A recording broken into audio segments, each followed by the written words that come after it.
Yeah. Hey gang, Ante Dzolic here, Real Pro BJJ with my buddy Kyle, and today we're going to be working a guard pass, breaking from the knees. Here we go.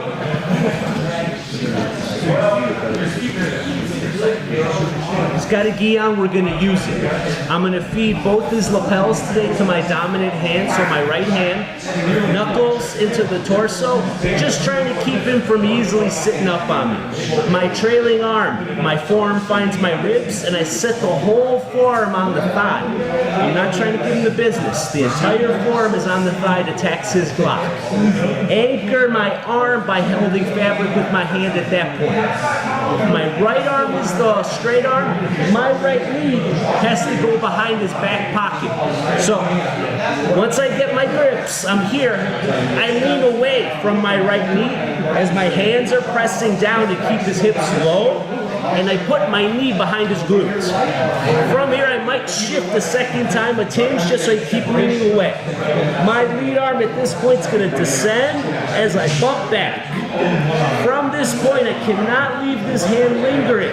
I'm going to rip back, underhooking to this point where I am standing tall, not shrugged with his knee like this over my traps. Nice and tall. I project myself forward so this hand can reach his clavicle, and I hold the fabric. From this point, this hand in the center comes back. I go to the small of the back and I help him up. Then I walk wide feet, letting his legs pass. Today, I'm going to just put on a nice simple seatbelt. When we're doing this break, a common error is to let our partner's thigh come up on our, hips come up on our thigh. We can't have that happen. This is a door stop, keeping their hips from coming up. Side profile.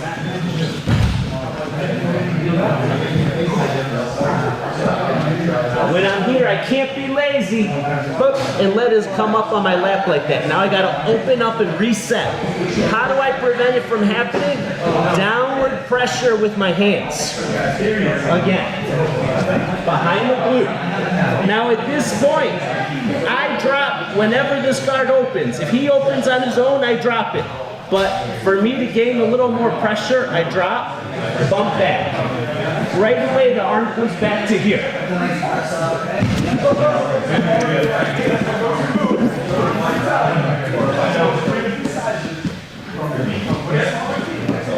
When we're working these guard breaks, we have a simple rule. Our head and shoulders is not allowed to go outside the boundaries of the sides of our knees, the back of our feet, or our lead fist. Whenever we break this rule, that's when we get swept a lot. That's when we get off balance and put into a sub. So from a side profile, you see better? When I'm moving my weight, so I could get weight off my leg to put the knee behind the hip, I can't let my head come forward past my fist. That's when I get broken down, put hands on the floor in someone's close guard and get made to pay. So I have to move laterally as opposed to forward. Does that make sense?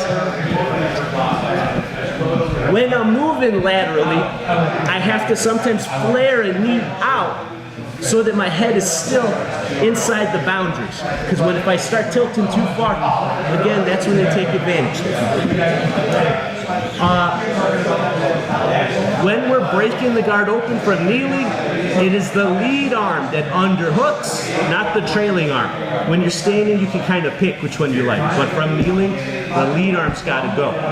Lay your whole torso on the hamstring, knee pit, and calf, trying to really extend them on your plank as you walk around. And be real careful. It can be a lot of pressure on your buddies. Thanks so much.